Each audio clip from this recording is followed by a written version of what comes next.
عليه ونعوذ بالله من شرور أنفسنا ومن سيئات أعمالنا من يهده الله فلا مضل له ومن يضلله فلا هادي له وأشهد أن لا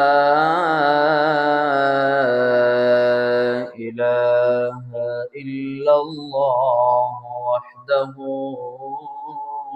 لا شريك له وأشهد أن سيدنا وحبيبنا وحبيب ربنا ومولانا محمدا عبده ورسوله أما بعد فأعوذ بالله من الشيطان الرجيم بسم الله الرحمن الرحيم يا أيها الذين آمنوا كتب عليكم الصيام كما كتب على الذين من قبلكم لعلكم تتقون أياما معدودات فمن كان منكم مريضا أو على سفر فعدة من أيام أخر وعلى الذين يطيقونه فدية طعام مسكين فمن تطوع خيرا فهو خير له وأن تصوموا خير لكم إن كنتم تعلمون وقال رسول الله صلى الله عليه وسلم من صلى علي واحدة صلى الله عليه عشرا اللهم صل على محمد وعلى آل محمد كما صليت على إبراهيم وعلى آل إبراهيم إنك حميد مجيد اللهم بارك على محمد وعلى آل محمد كما باركت على إبراهيم وعلى آل إبراهيم إنك حميد مجيد اللهم صل على محمد وعلى آل محمد كما صليت على إبراهيم وعلى آل إبراهيم إنك حميد مجيد اللهم بارك على محمد وعلى آل محمد كما باركت على إبراهيم وعلى آل إبراهيم إنك حميد مجيد اللهم صل على محمد وعلى آل محمد كما صليت على إبراهيم وعلى آل إبراهيم إنك حميد مجيد اللهم بارك على محمد وعلى آل محمد كما باركت على إبراهيم وعلى آل إبراهيم إنك حميد مجيد سبحانك لا علم لنا إلا ما علمتنا إنك أنت العليم الحكيم আলহামদুলিল্লাহ। সম্মানিত মুসল্লিয়ান, আল্লাহ রাব্বুল আলামিনের অসংখ্য গণিত শুকরিয়া। আল্লাহ সুবহানাহু ওয়া তাআলা আমাদেরকে রমাদানের একবারে নিকটবর্তী করে দিয়েছেন। আমরা শাবান মাসের শেষ দিকে অবস্থান করছি। আজকে 24 শাবান, আর কয়েকদিন পরেই আমাদের সামনে উপস্থিত হতে যাচ্ছে একজন মুমিনের কাঙ্ক্ষিত মাস। সারা বছর আল্লাহর বান্দারা যে মাসের জন্য অপেক্ষায় থাকেন, যে মাসে রয়েছে অসংখ্য অগণিত রহমত এবং কল্যাণ অর্জন করার সুবর্ণ সুযোগ, সেই মাসের নিকটবর্তী হওয়ার আল্লাহ তাআলা আমাদেরকে তৌফিক দিয়েছেন। আমরা শুকরিয়া আদায় করি আলহামদুলিল্লাহ। আমরা আল্লাহ রাব্বুল আলামিনের কাছে দোয়া করি, আল্লাহ সুবহানাহু ওয়া তাআলা যেন আমাদেরকে যে মাসটা আসছে আমাদের সামনে, সেই মাসকে যথাযথ কদর করতে পারি। আমরা যেন যথাযথ মূল্যায়ন করার মাধ্যমে আমরা আমাদের আখিরাতের সামানাকে, আখিরাতের ভান্ডারকে আমরা আরো সমৃদ্ধ করতে পারি, এটাকে মূল্যায়ন করতে পারি। আল্লাহ তাআলা আমাদেরকে ওইভাবে চলার, বোঝার, আমল করার তৌফিক দান করুন। সম্মানিত মুসল্লিয়ান, রমজান এর গুরুত্ব আমরা সকলেই কম বেশি অবগত, কিন্তু আমরা যথাযথ প্রস্তুতি না নেওয়ার কারণে রমজান আমাদের সামনে আসে আবার চলে যায়, গতানুগতিকভাবে আসে আবার চলে যায়। আমরা এটার থেকে অনেক সময় কল্যাণ থেকে আমরা বঞ্চিত হয়ে যাই। এজন্য একটা প্রস্তুতি গ্রহণ করা, প্রস্তুতি যত জোরালো হবে, যত মজবুত হবে, ফলাফল তত ভালো হয়। যেটা বলা হয় না, পরিকল্পনা হলো কাজের অর্ধেক। যে আপনি কাজ করবেন, এর আগে একটা আপনাকে পরিকল্পনা গ্রহণ করতে হবে। পরিকল্পনা যত নিখুঁত হবে, যত সময় নিয়ে গুরুত্ব দিয়ে আপনি পরিকল্পনা তৈরি করবেন, তো কাজ অর্ধেক সহজ হয়ে যায়। বিদেশ যাত্রী যখন বিদেশ যাওয়ার সময় সে প্রস্তুতি গ্রহণ করে, টিকিট কনফার্ম করা হয়, তারপরে সবার কাছ থেকে বিদায় নিয়ে যে আমি চলে যাচ্ছি বিদেশ, এরপরও সব রকম প্রস্তুতি সম্পন্ন করার পরেও ইচ্ছা মতো সে প্রস্তুতি নিতে না পারে, শেষ পর্যন্ত গিয়ে বলে যে ভাই আমার তো সময় স্বল্প, সবার কাছ থেকে বিদায় নিতে পারে নাই, বলে আসতে পারে নাই, আমি আমার সময় স্বল্পতার কারণে সবার সাথে দেখা করতে পারি নাই। এটা সে বলে, মানুষরা স্বাভাবিক বলে। তো সময় স্বল্পতার কারণে সবাইকে না জানাতে মানুষ দুঃখ প্রকাশ করে। তো রমজান আসে, আমাদের কাছ থেকে চলে যায়, আমরা আগ থেকে যথাযথ প্রস্তুতি গ্রহণ করতে অনেক সময় ব্যর্থ হই, যার কারণে রোজার সুফল থেকে আমরা বঞ্চিত হয়ে যাই। ছাত্ররা পরীক্ষার হলে যদি প্রস্তুতি ছাড়া প্রবেশ করে, সেই পরীক্ষায় কাঙ্ক্ষিত ফলাফল অর্জন করা যায় না। এজন্য যথাযথ প্রস্তুতি নিয়ে পরীক্ষার হলে প্রবেশ করা। তো এই জন্য সম্মানিত মুসল্লিয়ান, আমরা যে সময় অতিক্রম করছি, এই সময়টা খুবই গুরুত্বপূর্ণ। যে আমাদের সামনে রমাদানুল মুবারক আসতে যাচ্ছে, এখন আমাদের সিদ্ধান্ত নিতে হবে যে রমজানটাকে গতানুগতিক কাটিয়ে দিব। সেই ছোটবেলা থেকে আমরা রমজান পাই, এভাবে গতানুগতিক রমজান আমাদের কাছ থেকে আমরা কাটিয়ে দিব, না এই রমজান আমার জীবন পরিবর্তনকারী হিসেবে আমি গ্রহণ করব, এই রমজান থেকে আমি উপকার নেওয়ার সিদ্ধান্ত গ্রহণ করব, এটা আমার নিজের সাথে বোঝাপড়া করতে হবে। যদি গতানুগতিক ভাবে কাটিয়ে দেই, তাহলে তো কোনো প্রস্তুতি নেওয়ার প্রয়োজন নাই, যে আসলো গেল, যদ্দূর পারলাম ইবাদত করলাম। কিন্তু আল্লাহ নবী সাল্লাল্লাহু আলাইহি ওয়াসাল্লাম কি বলেন দেখেন, রাসূলুল্লাহ সাল্লাল্লাহু আলাইহি ওয়াসাল্লাম বলেন, গতানুগতিক ভাবে যারা রমজান কাটিয়ে দেয়, এদের জন্য ধ্বংস, এদের জন্য ক্ষতি, বরবাদি। সূরা তিরমিজির 3545 নম্বর হাদিস। আল্লাহ নবী সাল্লাল্লাহু আলাইহি ওয়াসাল্লাম 3 শ্রেণীর মানুষের জন্য বদদুয়া করে গিয়েছেন। রমজানের গুরুত্ব বোঝানোর জন্য এই একটা হাদিসই যথেষ্ট, যে আমরা গতানুগতিক রমজান কাটাবো না এটাকে আমরা ব্যতিক্রম হিসাবে গুরুত্ব দিয়ে আমরা এটাকে সম্পাদন করব, এটা বোঝার জন্য এই হাদিসটাই যথেষ্ট। আল্লাহ নবী সাল্লাল্লাহু আলাইহি ওয়াসাল্লাম 3 শ্রেণীর মানুষের জন্য বদদুয়া করেছেন। তিনি বলেন, রাগিমা আনফু রাজুলিন যুকিরতু ইনদাহু ফালাম ইউসাল্লি আলাইহি। ধ্বংস, বরবাদি, ক্ষতি ওই ব্যক্তির জন্য। প্রথম শ্রেণী হলো যুকিরতু ইনদাহু ফালাম ইউসাল্লি আলাইহি, যার সামনে আমার নাম উচ্চারণ করা হলো, কিন্তু এই ব্যক্তি মুখটা বন্ধ করে বসে থাকলো, কোনো দুরূদ শরীফ পড়লো না, এই ব্যক্তির জন্য ধ্বংস। নাউযুবিল্লাহ। তাহলে এই একটা শ্রেণী ধ্বংস হবেই হবে, কোনো সন্দেহ নাই। পরকালে সে ধ্বংস, দুনিয়াতেও সে ধ্বংস ডেকে নিয়ে আসবে। এই জন্য আমরা বারবার দুরূদ শরীফের কথা কেন বলি আমলটাকে সিরিয়াসলি নিতে হবে, গুরুত্ব দিয়ে নিতে হবে। কারণ এই ব্যক্তির জন্য ধ্বংস কামনা করেছেন রাসূলুল্লাহ সাল্লাল্লাহু আলাইহি ওয়াসাল্লাম। জিবরিল আলাইহিস সালাতু ওয়াস সালাম আমিন বলেছেন। আল্লাহ তাআলা সেই দোয়া, সেই বদদোয়াকে কবুল করেছেন। এই জন্য আমরা এই ধ্বংস থেকে বাঁচার জন্য অভ্যাস করতে হবে।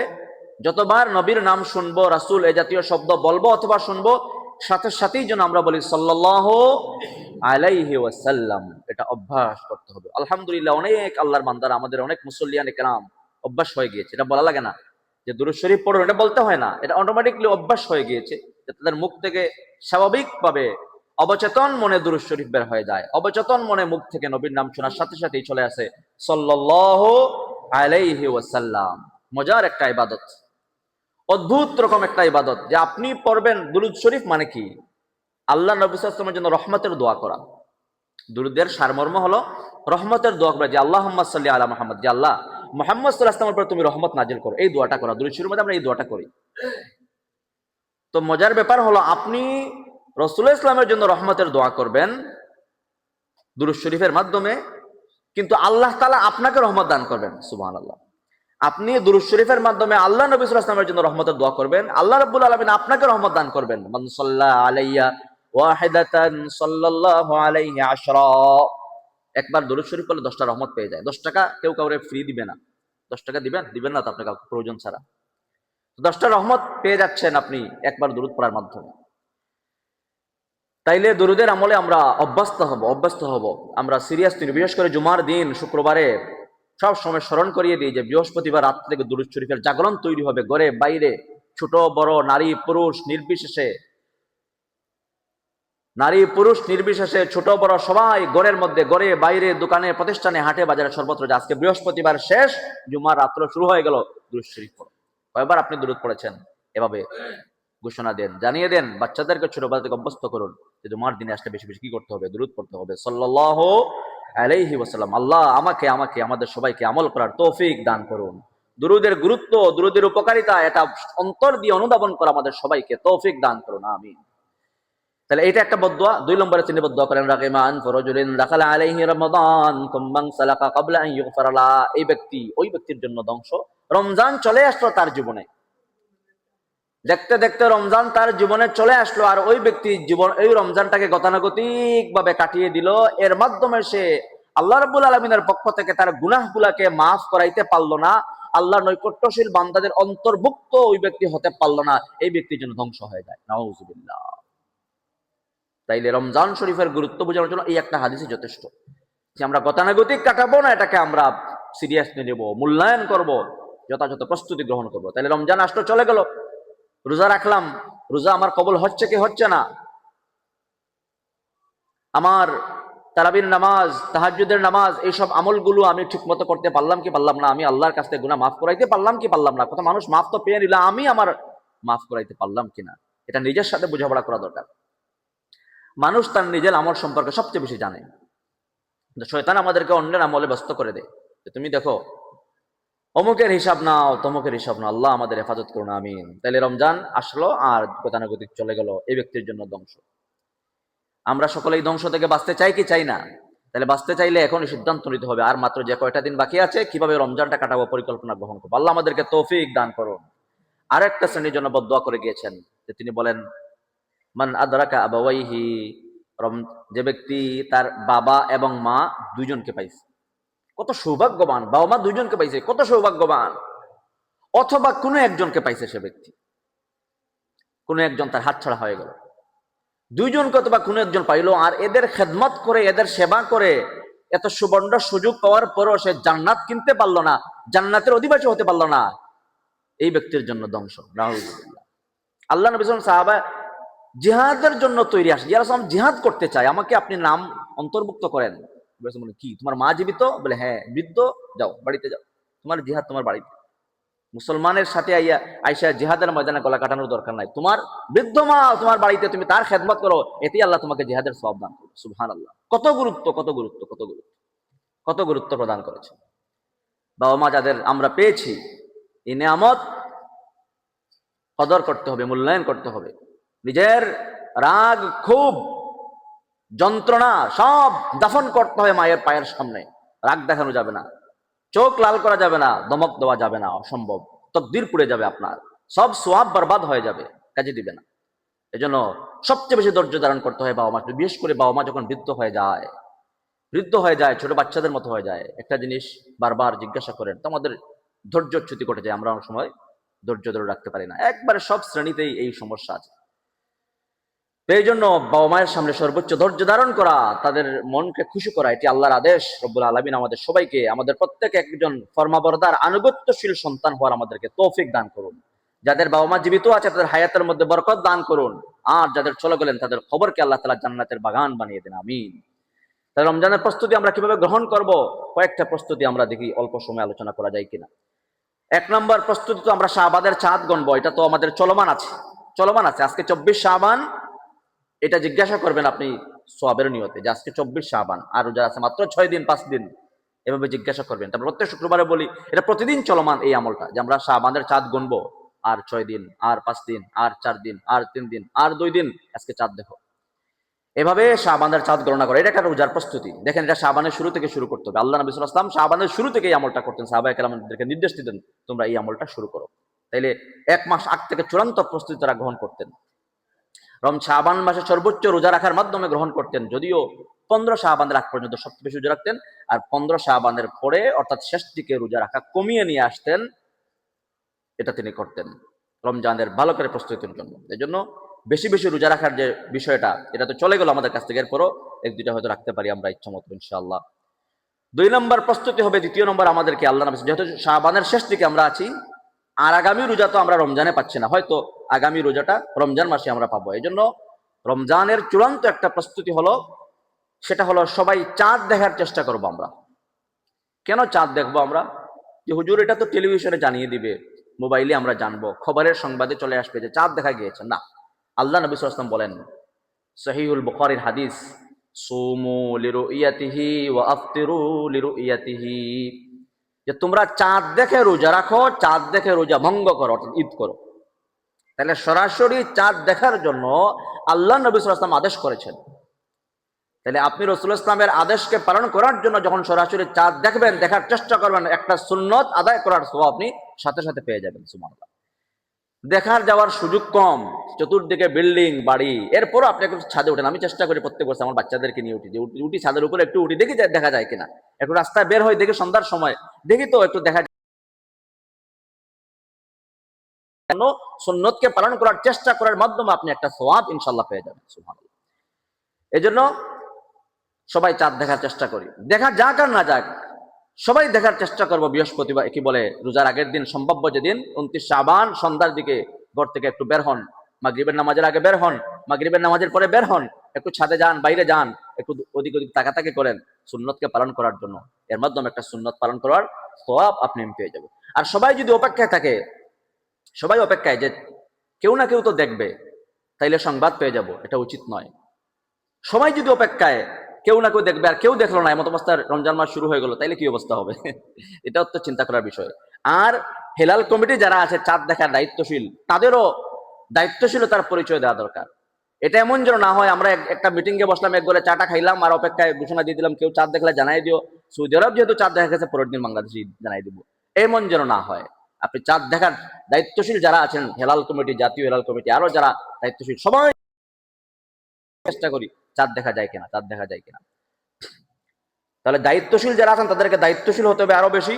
এটা গতানুগতিক জন্য, এটা মুসলমানদের ইবাদতের সম্পর্ক, এটা ফরজ ইবাদতের সম্পর্ক, এটা হেলা খেলা করার এটার কোনো বিষয় নয়। আল্লাহ তাআলা আমাদেরকে বোঝার তৌফিক দান করুন।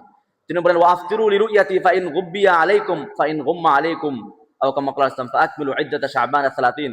যদি আকাশ মেঘাচ্ছন্ন হয়, 29 শাবান চাঁদ দেখা না যায়, তাইলে 30 গণ, পরের দিন 30 শাবান পূর্ণ করার পরে এরপরে চাঁদ দেখা যাক আর না যাক, 1 তারিখ রমজান শুরু হয়ে যাবে। তাহলে এটা একটা প্রস্তুতি, চাঁদ দেখার চেষ্টা করবো তো ইনশাআল্লাহ আমরা সবাই। আল্লাহ আমাদের তৌফিক দান করুন। 2 নম্বরে আরেকটা প্রস্তুতি হলো আমাদের, তৃতীয় প্রস্তুতি, সেটা হলো যে পাত্র আছে যেটার মধ্যে আমরা দুধ রেখে গ্রহণ করি, যে প্লেটের মধ্যে আমরা খাবার গ্রহণ করি, এই প্লেটটা যদি ময়লা হয়, এই প্লেটের মধ্যে যদি দুর্গন্ধ লাগানো থাকে তাহলে এটা দিয়ে আমরা খাবার নেই না, এটাকে ধুয়ে মুছে পরিষ্কার করে তারপরে আমরা খাবার গ্রহণ করি। দুধের পেয়ালার মধ্যে যদি নোংরা থাকে, ময়লা থাকে, তাহলে সেখানে দুধ রাখা হলো, সেটা আমরা কেউ গ্রহণ করব না। তো আমাদের গুনাহের যে ময়লা, এই ময়লা থাকলে ইবাদত আমরা কিভাবে করব? এই জন্য রোজা আসার আগে আগে গুনাহ থেকে মুক্ত হয়ে যাওয়ার আমরা চেষ্টা করি, খালেস দিলে তওবা করি, তাওবার মাধ্যমে গুনাহকে আল্লাহ তাআলা মাফ করে দেন। এটা আমরা আলোচনা করেছি। তাওবা এবং ইস্তেগফারের মাধ্যমে আল্লাহ গুনাহগুলোকে মাফ করেন, ক্ষমা করেন। এই জন্য রোজা আসার আগে আগেই খাবার আগে যেমন প্লেট ধুই, আমরা হাত ধৌত করি, ময়লা থেকে পরিষ্কার করি। রোজাতে যেহেতু আমরা সর্বোচ্চ ইবাদত করব, আল্লাহর নৈকট্য অর্জন করার চেষ্টা করবো, এই জন্য রোজা আসার আগে আগেই আমরা গুনাহ থেকে খালেস দিলে তওবা করে আমরা আল্লাহকে হয়ে যাই। আল্লাহ তাআলা আমাদেরকে তৌফিক দান করেন। গুনাহের ময়লা আপনার ইবাদতের স্বাদ থেকে আপনাকে বঞ্চিত করে ফেলবে। বিশেষ করে কয়েকটা গুনাহকে আমাদের বাদ দিতেই হবে। এর মধ্যে একটা হলো জিহ্বার গুনাহ। জিহ্বার গুনাহ, জিহ্বা দ্বারা কি ধরনের গুনাহ? জিহ্বার সাথে সংশ্লিষ্ট রোজার একটা গুনাহ আছে। আল্লাহ নবী সাল্লাল্লাহু আলাইহি ওয়াসাল্লাম বলেন, মাল্লাম ইয়াদা কাওলা যুরি ওয়াল আমালা বিহি ফালাইসা লিল্লাহি হাজাতুন আন ইয়াদা তাআমাহু ওয়া শারাবাহু। যে ব্যক্তি মিথ্যা কথা, কথা কি দিয়ে বলে? জিহ্বা দিয়ে মানুষ বলে। মিথ্যা কথা এবং জুবানের সাথে, জিহ্বার সাথে সম্পর্কিত অন্যান্য গুনাহ কেউ যদি ছাড়তে না পারে, তাহলে মাল্লাম ইয়াদা কাওলা যুরি ওয়াল আমালা বিহি ফালাইসা লিল্লাহি হাজাতুন আন ইয়াদা তাআমাহু ওয়া শারাবাহু। তাহলে এই ব্যক্তির পানাহার বর্জন করা, খাওয়া দাওয়া বর্জন করা আল্লাহর কোনো প্রয়োজন নাই। তার মানে সে উপবাস থাকবে, রোজা রাখবে ঠিকই, এর মাধ্যমে কোনো সওয়াব সে ব্যক্তি পাবে না। তাহলে জিহ্বার এক নম্বর গুনাহ হলো জিহ্বা দিয়ে হারাম খাবার গ্রহণ করা। হারাম খাবার গ্রহণ করা। তাহলে যেটা হালাল সেটা গ্রহণ করবো জিহ্বা দিয়ে। মানুষকে অন্যায় করে আত্মসাৎ করে সেই টাকা, হারাম উপার্জনের রুজির সেই টাকা, এটা জিহ্বা দ্বারা নিজেরা গ্রহণ করবো না। রোজা রাখে অন্তত আমার পরিবারকেও আমরা কোনো হারাম খাবার দেব না, তাদের মুখে সেহরিতে ইফতারে হারাম খাবার দেব না। অল্প খাবো প্রয়োজনে, এরপরও হালাল খাবার গ্রহণ করব। জিহ্বাকে আমরা হারাম থেকে বাঁচিয়ে রাখবো। আর জিহ্বার একটা গুনাহ হলো মিথ্যা কথা বলা, সেটা মোবাইলে হোক, ফোনে হোক, সরাসরি হোক, মিথ্যা কথা থেকে জিহ্বাকে বাঁচিয়ে রাখবো। আর জিহ্বার বড় একটা গুনাহ হলো মানুষের গীবত করা, সমালোচনা করা। এটা বন্ধ করে দিব, এটা টোটাল অফ, সুইচ অফ হয়ে যাবে, গীবতের সুইচ অফ। যে রোজা রেখে, এমনিই তো গীবত গুনাহ, রোজা রেখে যদি আবার শুরু করি মানুষের সমালোচনা, গীবত করা, তাহলে আমার রোজার উপকারকে, সওয়াবকে সেটা নষ্ট করে দিবে। কারো সমালোচনা, গীবত আমরা করবো না রোজা রাখি। চোখের গুনাহ, পেটে তো খাবার নাই, অবসর সময়, তাহলে মোবাইল হাতে নিলাম, সেখানে শুরু হয়ে গেল চোখের গুনাহ। বেগারা নারীর দৃশ্য দেখা, মোবাইলে একটু টিভি দেখি, সময় যেহেতু আছে তাইলে একটু টিভি দেখে সময় পার করি, এটা উচিত নয়। চোখের গুনাহ, এইসব গুনাহ থেকে নিজেদেরকে হেফাজত করতে হবে। তারপরে ঝগড়াঝাটি, মাল্লাম ইয়াদা কাওলা যুরি ওয়াল আমালা বিহি, এই জিহ্বা দিয়ে ঝগড়া শুরু হয়ে যায়। পেটে তো খাবার নাই, মাথা গরম, মেজাজ গরম, তাহলে এবার মায়ের শুরু, রিকশাওয়ালার সাথে মায়ের, রিকশাওয়ালা গড়ের মায়ের দিয়া, গড় দিয়া স্ত্রীর সাথে ঝগড়া করার মাধ্যমে দিনের উদ্বোধন। ইফতারের আগে তো আরো মারামারি শুরু হয়ে যায়, ঘরে মায়ের, বাইরে মায়ের, চতুর্দিকে ঝগড়া ঝগড়া ঝগড়া। হ্যাঁ, এইটা উচিত নয়, রোজার সওয়াবকে বঞ্চিত করে দিবে। কেউ যদি গায়ে পড়ে ঝগড়া লাগতে চায় আপনার সাথে, আল্লাহ নবী সাল্লাল্লাহু আলাইহি ওয়াসাল্লাম বলেন, গায়ে পড়ে ঝগড়া লাগতে চায়, তাহলে তাকে বলে দাও, তোমাকে গালি দিয়েছে। রোজাদারকে কোনো ব্যক্তি যদি গালি দেয়, তাহলে তুমি পাল্টা গালি দিবে না, তুমি বলো ইন্নী ইমরুউন সাইমুন। তাকে বলে দাও, ভাই আমি রোজাদার, আমি রোজা রাখছি, এই রোজা রাখে তোমার সাথে ঝগড়া করতে পারবো না, আমি তোমাকে গালি দিতে পারবো না। বান্দার হক থাকলে সেটা ফিরিয়ে দিতে হবে। আল্লাহর হক তো আল্লাহ মাফ করবেন, বান্দার হক থাকলে সেটা ফিরিয়ে দিতে হবে। মান কানাত ইনদাহু মাজলামাতুন, আল্লাহ নবী সাল্লাল্লাহু আলাইহি আখিহি ফালিয়াতাহাল্লালহু মিনহা ফাইন্নাহু লাইসা সাম্মা দিনারুন ওয়ালা দিরহামুন মিন ক্বাবলি আন ইউখাযা লিআখিহি মিন হাসানাতিহি। বান্দার হক ফিরিয়ে দিতে হবে, কারণ কিয়ামতের দিন রব্বুল আলামিন বান্দার হকের ব্যাপারে বান্দাকেই জিজ্ঞাসা করবেন। সেটা বান্দা যদি ক্ষমা না করে, আল্লাহ মাফ করবে না। আল্লাহ তাআলা যত রকম গুনাহ রয়েছে, সব রকম গুনাহ সম্পর্কে আমরা বিভিন্ন সময় বিস্তারে আলোচনা করেছি। যত রকম গুনাহ রয়েছে, সব রকম গুনাহ থেকে আমরা খালেস দিলে, তওবা করে রোজার আগেই আল্লাহ মুখী হয়ে যাব। আল্লাহ তাআলা আমাদেরকে তৌফিক দান করুন। আরো গুরুত্বপূর্ণ একটা বিষয় হলো, সময়কে আমরা কোনোভাবেই নষ্ট করা যাবে না। সময়কে এত গুরুত্ব প্রদান করে ইসলাম। রাত দিন 24 ঘন্টার যতগুলো মুহূর্ত আছে, প্রত্যেকটা মুহূর্তের কথা কোরআন শরীফে আছে। অদ্ভুত একটা বিষয়, দিন শুরু হয় ফজর দিয়া। দিন শুরু হয় কোন ওয়াক্ত দিয়া? ফজর, একটা সময়ের নাম। আল্লাহ তাআলা এই সময়ের শপথ নিয়েছেন, ওয়াল ফজর, ফজরের শপথ। তাহলে সময়ের গুরুত্ব এটা দ্বারা বোঝা গেল। আবার দিন শেষ হয় রাত দিয়া, আবার রাতের শপথ নিয়ান, ওয়ালা ইয়ালিন আশর ওয়াল লাইলি ইদা সাজা, রাতের শপথ যখন তা অন্ধকার হয়ে যায়। আবার সকাল শুরু করে মানুষ, আল্লাহ তাআলা আবার সকালের শপথ নেন, ওয়াসসুবহি ইদা তারাফাস, সকাল যখন শ্বাস গ্রহণ করে ওই সময়ের শপথ। আবার সকালের আরেকটা আরবি হলো ফালাক, কুল আউযু বিরাব্বিল ফালাক, নবী আপনি বলে দিন আমি আশ্রয় চাচ্ছি আল্লাহর কাছে, ফালাকের রবের কাছে, ভোরের রবের কাছে, সকালের রবের কাছে। ওয়াশ-শামসি ওয়া দুহাহা, এই যে সময়ের শপথ আল্লাহ নিয়েছেন, দুহাহা মধ্য দিনের শপথ। তাহলে সময়ের বারবার আল্লাহ কসম কোরআন শরীফে, ওয়াল আসর ইন্নাল ইনসানা লাফি খুসর, সময়ের শপথ, যুগের শপথ, কালের শপথ, সময়ের শপথ, ইন্নাল ইনসানা লাফি খুসর, সব মানুষ ক্ষতির মধ্যে। সময়ের শপথ নিয়ে আল্লাহ তাআলা কেন বলেন সব মানুষ ক্ষতির মধ্যে? কোন কোন মুফাসসির বলেন যে এটা দ্বারা আল্লাহ বুঝাইতে চান যারা সময় নষ্ট করে এরা হলো ক্ষতির মধ্যে, সময়কে নষ্ট করে তারা ক্ষতির মধ্যে লিপ্ত হয়ে যায়। এজন্য এই রমজানে অন্তত যে 30টা দিন 29 দিন যদি থাকে, তাহলে একটা মুহূর্তেও যেন সময় নষ্ট না হয়, সেটা আমরা মজবুত একটা সিদ্ধান্ত নিব। আল্লাহ তাআলা আমাদেরকে তৌফিক দান করুন। সময়টা সবার জন্য সমান বরাদ্দ। আমরা বলেছি এর আগে যে দুনিয়ার অন্যান্য রিজিক সবাই সমান পায় না। সুস্বাস্থ্যের রিজিক, এটা আল্লাহর পক্ষ থেকে রিজিক, সবাই সমান নয়। কেউ বেশি সুস্থ, কেউ অল্প সুস্থ, কেউ অসুস্থ, তাহলে সবাইকে সমান? সবাই সমান না। সম্পদের রিজিকও সবাই সমান নয়। কেউ অনেক সম্পদের রিজিক পেয়েছে, কেউ অল্প সম্পদের রিজিক পেয়েছে, কেউ গরিব, কেউ অসহায়। তা সম্পদের রিজিকেও সবাই সমান নয়, সুস্বাস্থ্যের রিজিকেও কেউ সমান নয়।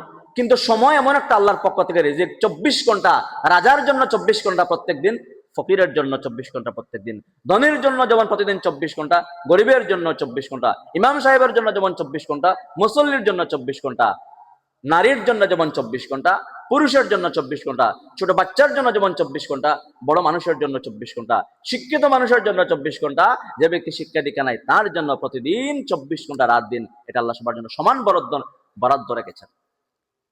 এটা সবার জন্য সমান, এখানে এক্সকিউজ করার সুযোগ নাই যে আমি তো সময় পাইলাম না।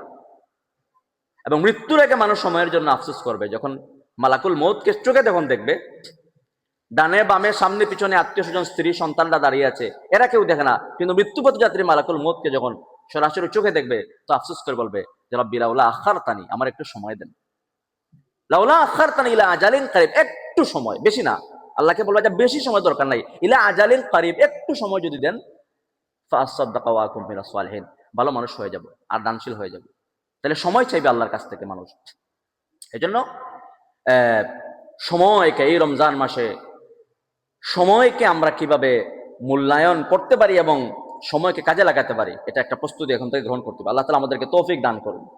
বিশেষ করে অযথা অনর্থক কাজে যেন সময় নষ্ট না হয়। আল্লাহ নবী সাল্লাল্লাহু আলাইহি ওয়াসাল্লাম বলেন, মিন হুসনি ইসলামিল মারই তারকুহু মা লা ইয়ানি, ইসলামের সৌন্দর্য হলো যে অযথা অনর্থক কাজকে পরিত্যাগ করা।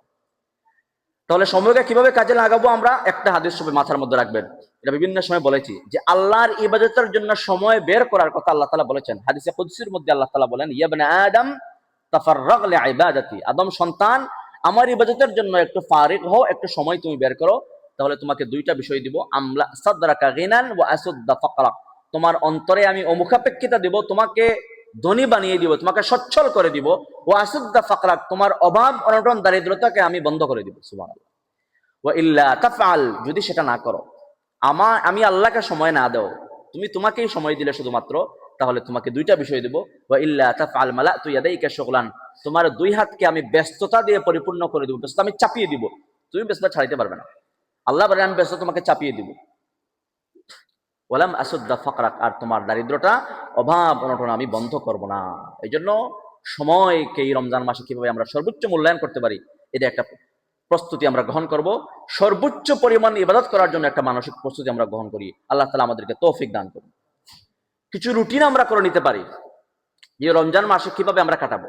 রুটিন যদি না করেন, এখন যদি আপনি রোজা রাখা যদি রুটিন না করেন, যে রোজা চলে আসবে দেখবেন এভাবেই ছেড়ে শেষ হয়ে যাবে রোজা মাস, আপনি কাজে লাগাইতে পারবেন না। এজন্য এখন থেকে একটা রুটিন করেন, খাতা নেন, কলম নেন, একটু পরামর্শ করেন, বিভিন্ন রমাদান প্ল্যানার পাওয়া যায়, আপনি কিনেন একটু 100-200 টাকা খরচ করে, একটা খাতার মধ্যে লেখেন আপনি যে আমার প্রতিদিনকার রুটিন হলো এইটা, এই 30 দিন 29 দিন আমি আল্লাহর জন্য কিভাবে সময় দেবো। হ্যাঁ, এই রুটিনের মধ্যে আপনার দুনিয়াবি কাজ থাকবে, আপনার ব্যবসায়িক কাজ, আপনার চাকরি, এই সবগুলো থাকবে রুটিনের অন্তর্ভুক্ত, পরিবারকে সময় দেওয়া সবই থাকবে রুটিনের মধ্যে। পাশাপাশি আমি আমার আল্লাহকে সর্বোচ্চ সময় কিভাবে দেবো, এটা একটা রুটিন আপনি এখন থেকে করতে পারেন। দুই রকম রুটিন হতে পারে। একটা রুটিন হলো ইলমি, আপনি কিছু জ্ঞানগত রুটিন করবেন, কারণ ইলম ছাড়া কোনো আমলের যথাযথ ফলাফল পাওয়া যায় না। সমস্ত ফেরেশতার, একটা ফেরেশতার কোনো গুনাহ নাই, কিন্তু এরপরও ফেরেশতার উপর মানুষের শ্রেষ্ঠত্ব কেন? কোন ফেরেশতা কোনো গুনাহ নাই, আর মানুষরা গুনাহ করে আবার তওবা করে। ফেরেশতাদের উপর মানুষের শ্রেষ্ঠত্ব কেন? ফেরেশতাদের উপর মানুষের শ্রেষ্ঠত্ব হলো আল্লাহ তাআলা কোরআন শরীফে বলেন, ওয়া আল্লামা আদম আল আসমাআ কুল্লাহা, যে আদম আলাইহিস সালামকে আল্লাহ ইলম দিয়েছেন, জ্ঞান দিয়েছেন। আদম আলাইহিস সালামকে সকল জিনিসের নাম আগে শিক্ষা দিয়েছেন, তারপরে ফেরেশতা আর আদমের মধ্যখানে পরীক্ষা হলো, যেগুলো আদম আলাইহিস সালাম পরীক্ষার মধ্যে পাশ করেছেন। ইলমের কারণে এক নম্বর শ্রেষ্ঠত্ব। সুতরাং জ্ঞান অর্জন করা, এই রমজান মাসে আমাদের কিছু ইলম অর্জন করতে হবে। যারা দুনিয়াবী লাইনে পড়াশোনা করেছেন, আপনি অনেক শিক্ষিত, অনেক পর্যায়ে ডিগ্রি অর্জন করেছেন, অথবা করেন নেই, সেটা ভিন্ন কথা, সেটা করেন আর নাই করেন, কিন্তু পরকালীন কিছু ইলম আপনাকে অর্জন করতে হবে, এটা আল্লাহর পক্ষ থেকে ফরজ বিধান। আল্লাহ নবী সাল্লাল্লাহু আলাইহি ওয়াসাল্লাম বলেন, তলাবুল ইলমি ফারিদাতুন আলা কুল্লি মুসলিম, যে ইলম অর্জন করা সবার জন্য ফরজ। কতটুকু ইলম? আপনাকে মাদ্রাসা পড়তে হবে, দাওরায়ে হাদিস কামিল পাশ করতে হবে, জরুরি নয়, কিন্তু একজন মুসলমানের মুসলমানিত্ব টিকিয়ে রাখার জন্য যতটুকু পরিমাণে ইলম দরকার, ততটুকু ইলম আপনাকে অর্জন করতেই হবে, এটা ফরজ।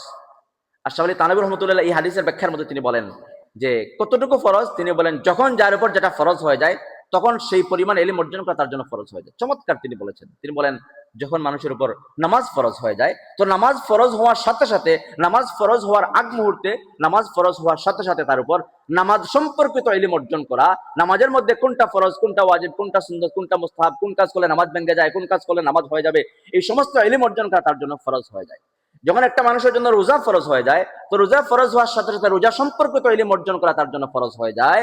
কোন কাজ করলে রোজা ভেঙে যাবে, কোন কাজ করলে রোজা ভাঙবে না, কোনটা করলে কাজা আসবে, কোনটা করলে কাফারা আসবে, এই সমস্ত ইলম অর্জন করা তার জন্য ফরজ হয়ে যায়। একটা মানুষের উপর যখন হজ ফরজ হয়ে যায়, তো হজ সম্পর্কিত ইলম অর্জন করা, কোনটা হজের মধ্যে ফরজ, কোনটা ওয়াজিব, কোনটা করলে হজ ভেঙে যাবে, হজ হবে না, কোনটা করলে দম আসবে, এইসব বিষয়ে ইলম অর্জন করা তার জন্য ফরজ হয়ে যায়। যখন একজন মানুষ ব্যবসা করে, তো ব্যবসা সম্পর্কিত ইলম অর্জন করা, কোনটা হালাল, কোনটা হারাম, কোন ব্যবসা করা যাবে, কোনটা করা যাবে না, কোন পদ্ধতিতে ব্যবসা করতে হবে, এই সমস্ত ইলম অর্জন করা তার জন্য ফরজ হয়ে যায়। একটা মানুষ যখন ডাক্তার হয়, তো ডাক্তারি বিদ্যার মধ্যে কোন চিকিৎসা করা যাবে, কোনটা করা যাবে না, এই সমস্ত ইলম অর্জন করা তার জন্য জরুরি হয়ে যায়। তো যে যে পেশার মধ্যে আছে, সেই পেশাদারিত্বের ইলম অর্জন করা, শরিয়ার আলোকে যেখানে আল্লাহ নির্দেশনা করি, মুহাম্মদ সাল্লাল্লাহু আলাইহি ওয়াসাল্লামের নির্দেশনা কি, এই সমস্ত ইলম অর্জন করা তার জন্য ফরজ হয়ে যায়। এই জন্য সম্মানিত ভাইরা এবং মা এবং বোনরা যারা ঘর থেকে শুনছেন, আমি বলবো যে এই রমজান মাসে আমাদের জরুরি পরিমাণে ইলম অর্জন আমরা কিভাবে করতে পারি, আমরা সেরকম একটা প্রস্তুতি আমরা গ্রহণ করার চেষ্টা করি। আল্লাহ তাআলা আমাদেরকে তৌফিক দান করুন।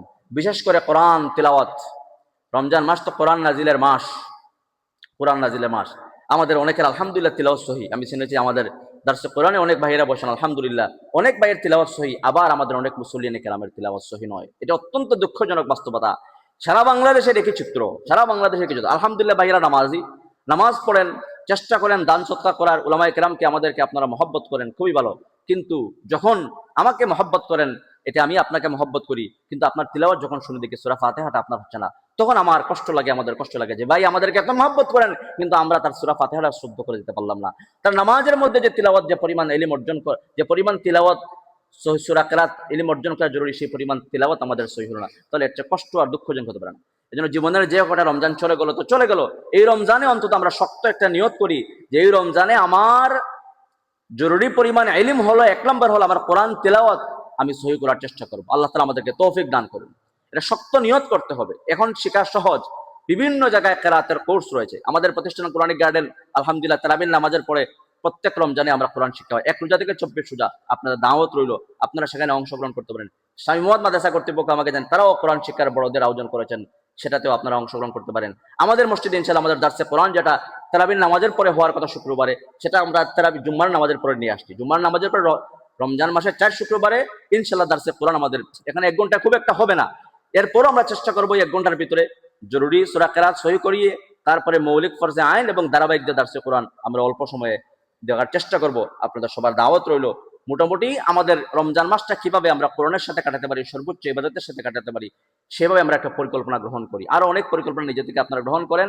আল্লাহ তাআলা আমাদেরকে তৌফিক দান করুন। আর একটা দোয়া করতে চাই, যারা বাংলাদেশের রাষ্ট্র ক্ষমতায় যারা অধিষ্ঠিত হয়েছেন বা যারা হবেন, সবার প্রতি আমাদের দোয়া এবং নাসিহাত এটাই থাকবে যে কোনো মানুষের যে দুনিয়াবি এই বিজয়টা যেন কাউকে অহংকারী না বানিয়ে তোলে। আপনি অহংকার করেন, তাহলে পূর্বে যারা অহংকারী হয়েছিল তাদের পতন হয়েছিল, নিকট অতীতে যারা অহংকার করেছে তাদের পতন হয়েছে। অহংকারীদের পতন দুনিয়ায়, এটা যেন মাথার মধ্যে থাকে।